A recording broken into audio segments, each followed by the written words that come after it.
रात के 10 बज चुके हैं। लगातार बारिश हो रही है। शाम से ही बारिश शुरू हुई थी और रुकने का नाम ही नहीं ले रही। इसी बारिश के बीच रघुवीर को घर लौटना पड़ रहा है। काम की वजह से रघुवीर को गांव से बाहर शहर में रहना पड़ता है। बीच बीच में छुट्टी लेकर गांव आता है। पिछले कुछ दिनों से रघुवीर के दादा की तबीयत ठीक नहीं है। कभी भी कुछ हो सकता है, इसलिए दादाजी को आखिरी बार देखने के लिए कुछ दिनों की छुट्टी लेकर घर लौट रहा है। काका और कितना समय लगेगा? असल में बाबू क्या हुआ है कि लगातार बारिश हो रही है, इसलिए रास्ता पूरा कीचड़ हो गया है। ज़्यादा तेज भी नहीं खींच पा रहे हैं हम। नहीं ठीक है, संभल कर चलाइए। असल में ट्रेन लेट हो गई थी, इसलिए काफ़ी रात हो गई है। आप तो मुझे घर छोड़कर ही अपने घर लौटेंगे, आपको तो और रात हो जाएगी।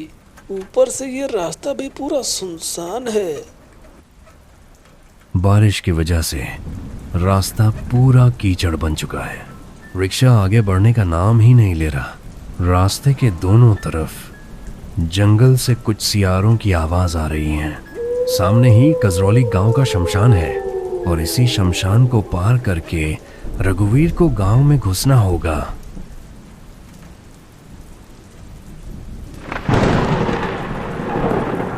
अरे बाप रे! जोरदार आवाज के साथ चारों तरफ रोशनी फैल गई। सड़क के किनारे एक ताड़ के पेड़ पर बिजली गिरी। इतनी तेज आवाज हुई कि कान सुन्न हो गए। साथ ही आग धधक कर जल उठी। रघुवीर और रिक्शे वाले काका की आंखें उस रोशनी से झुलस सी गईं। वो लंबा पेड़ धड़ाम से गिरकर सीधे सड़क पर गिर पड़ा। ऐसे गिरा जैसे वो नहीं चाहता हो कि रिक्शा आगे जाए। पूरा रास्ता बंद हो गया। काका ने जोर से ब्रेक लगा दी। रघुवीर के शरीर में एक अजीब सी झंझनाहट दौड़ गई। जिंदगी में पहली बार कुछ ऐसा देखकर उसे बहुत डर लग रहा था। लो, जिस डर का अंदेशा था वह हो गया। अब हम आगे कैसे जाएंगे? नहीं काका, अब और जाने की जरूरत नहीं है। बस थोड़ा सा रास्ता बचा है, मैं पैदल ही चला जाऊंगा। इतना कहकर रघुवीर झट से रिक्शे से उतर गया। बारिश अब भी जोर जोर से बरस रही थी। रघुवीर किराया देकर आगे बढ़ने ही वाला था कि पीछे से रिक्शे वाले काका ने आवाज दी। बड़े बाबू, हम आपको घर तक तो नहीं छोड़ पाए। ये लीजिए, यह छाता रखिए अपने पास। सर पर छाता डालकर घर जाइए। रास्ते में बारिश में भीगेंगे ना तो तबीयत और ख़राब हो जाएगा।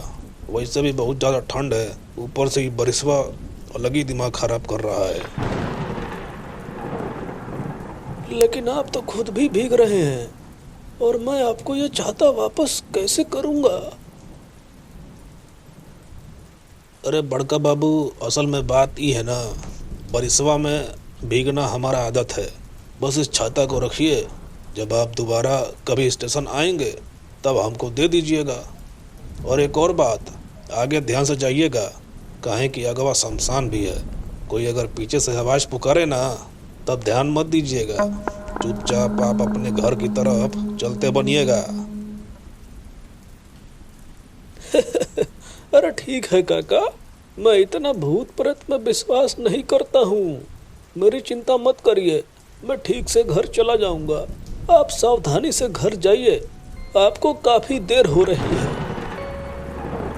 उस आदमी की बातें बहुत ही अजीब और रहस्यमयी थीं।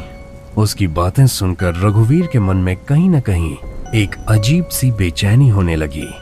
वो एक गरीब आदमी था, रिक्शा चलाकर अपना घर चलाता था। फिर भी इंसानियत के नाते वो रघुवीर को अपनी छाता देना चाहता था। सुनिए, इसे रखिए, घर जाकर बच्चों के लिए कुछ ले जाना। चल चल शमशान के पास चल, फिर हम तुझे बताता हूँ।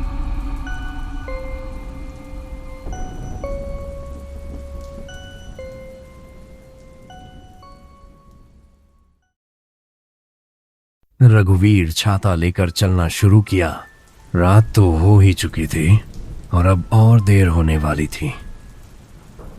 छाते पर बारिश की टप टप की आवाज और रघु की पैरों की आहट के अलावा इस वक्त रघुवीर के साथ कोई नहीं है। सामने ही कजरौली का श्मशान है। रघुवीर चुपचाप मन लगाकर आगे बढ़ता जा रहा है। अचानक रघुवीर देखता है उसके कुछ ही दूरी पर एक आदमी खड़ा है।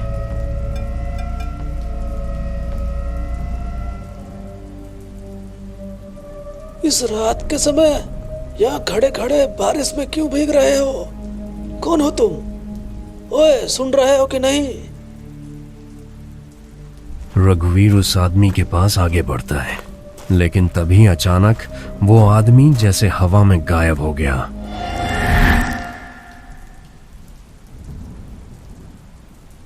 अरे क्या हुआ? अभी तो यही था, कहाँ चला गया ये? अंधेरे में क्या मैंने कुछ गलत देख लिया क्या?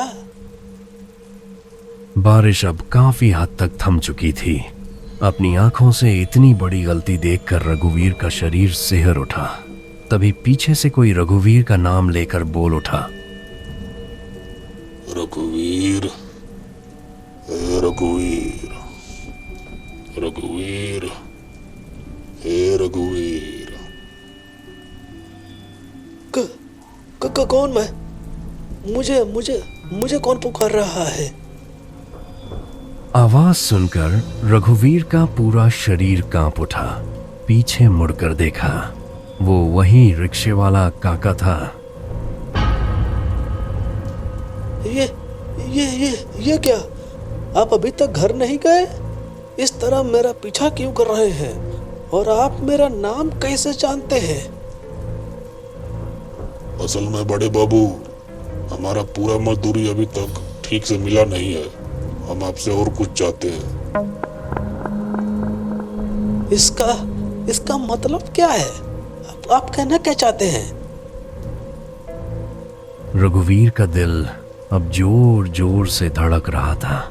उसे एहसास हो गया था, जरूर इस आदमी की नीयत ठीक नहीं है। अब तक ये आदमी रघुवीर को बहुत भला सीधा साधा लग रहा था, लेकिन अब इसे देखकर रघुवीर के मन में डर बैठने लगा। अचानक उसकी आवाज भी अजीब सी बदल गई। आपकी आवाज को क्या हो गया? आप ऐसे क्यों बोल रहे हैं? हमारी आवाज को कुछ नहीं हुआ, हम ऐसे ही बात करते हैं। मतलब क्या है आपका? आप कहना क्या चाहते हैं? और क्या चाहूंगा? जो चाहूंगा क्या आप दे पाएंगे? आपका शरीरवा का ताजा ताजा खून चाहते हैं हम। देंगे। इतना कहते ही वो एक ही छलांग में रघुवीर के सामने आ गया।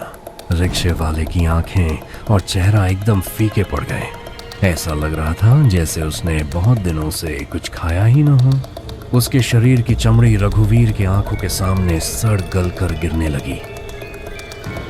रघुवीर अब समझ गया था कि ये कोई आम इंसान नहीं है, ये जरूर कोई प्रेत है। आ जाइए, हमारे पास आ जाइए। बहुत दिनों से कुछ खाया नहीं है। आज तक तुम्हारा खून पी के रहेंगे। आज हमारा भूख मिट के रहेगा।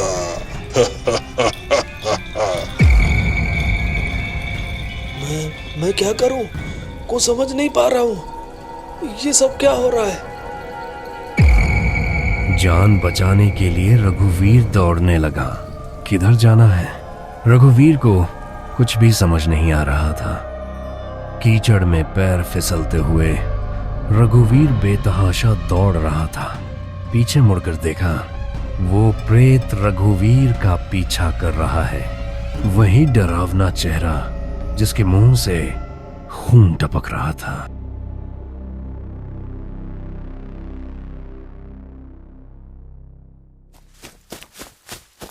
रघुवीर को लगा शायद अब वह बच नहीं पाएगा। दौड़ते दौड़ते रघुवीर सीधे शमशान में घुस गया।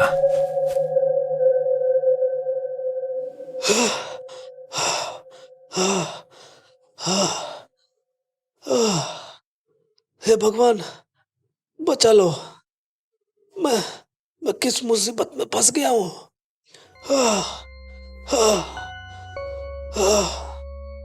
डर से रघुवीर की छाती जोर जोर से कांप रही थी। रघुवीर शमशान में एक पेड़ की आड़ में जाकर चुपचाप खड़ा हो गया। पास में एक अधजली लाश पड़ी थी जिसका कफन अभी तक पूरी तरह नहीं जल पाया था। चारों तरफ एक भयानक सड़ी हुई बदबू फैली हुई थी। काफी देर बीत गई, तब रघुवीर देखा कि वो भयानक प्रेत अब कहीं दिखाई नहीं दे रहा था। रघुवीर धीरे धीरे बाहर निकलने ही वाला था कि पीछे से वही भयानक प्रेत आ टपका। क्या सोचा था आपने? आप हमसे बचकर निकल जाएंगे, हैं? उस प्रेत ने रघुवीर के ऊपर झपट्टा मार लिया। उसने रघुवीर का गला जोर से दबोच लिया। रघुवीर की सांस रुकने लगी। छोड़ दो मुझे, कोई बचाओ कोई, छोड़ दो मुझे, छोड़ दो, अरे छोड़ दो। रघुवीर के आंखों के सामने सब कुछ धुंधला होने लगा। रघुवीर की आंखें बंद होने लगीं। अब उसके अंदर लड़ने की ताकत भी नहीं बची थी। लेकिन तभी एक आकृति आई और उस प्रेत की गर्दन पर जोर से वार कर दिया। उसी पल वो तड़पने लगा।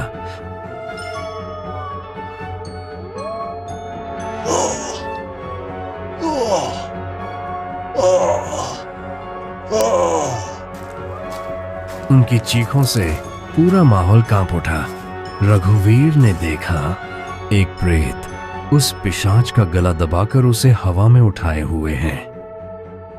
अरे छोड़ दे, अरे छोड़ दे रे, छोड़ दे, अरे छोड़ दे मुझे, अरे हमका छोड़ दे, अरे छोड़ दे। रघुवीर पूरी कोशिश के बाद भी उस साए सी आकृति का चेहरा पहचान नहीं पा रहा था। पूरा शरीर तो दिखाई दे रहा था, लेकिन चेहरा जमी हुई काली अंधेरा जैसा दिख रहा था। फिर भी रघुवीर साफ समझ गया वो उसका नुकसान नहीं करना चाहता। वो हाथ के इशारे से बार बार रघुवीर को भाग जाने को कह रहा था। घर लौट जाओ, वहां तुम्हारी बहुत जरूरत है। जाओ जाओ, निकलो यहाँ से, घर वापस जाओ, यहाँ से चले जाओ। मैं इसे रोक कर रखता हूँ, चले जाओ, निकल जाओ यहाँ से। उन दोनों भयानक आकृतियों को सामने देखकर रघुवीर पूरी तरह स्तब्ध रह गया था। समझ ही नहीं पा रहा था कि क्या करे। बिना एक पल रुके रघुवीर लगभग दौड़ता हुआ घर की ओर भागा।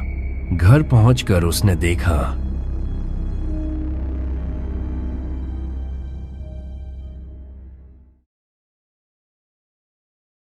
घर के चारों तरफ बहुत सारे लोग जमा थे।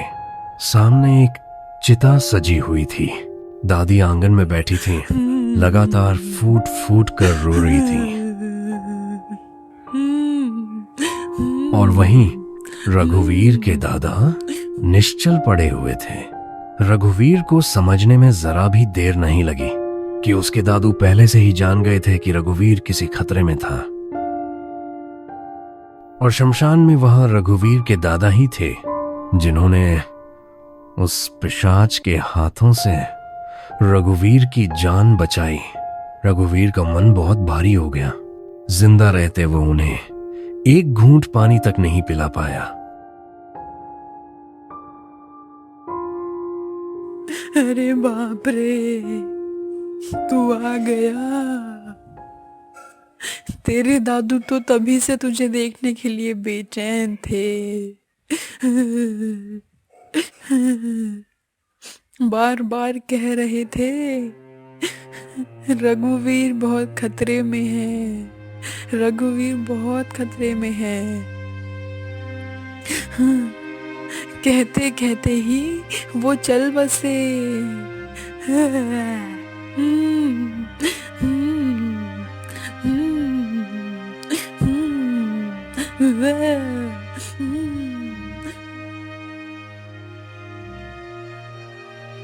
दादू रघुवीर से बहुत प्यार करते थे और उन्होंने जाते जाते इसका सबूत भी दे दिया।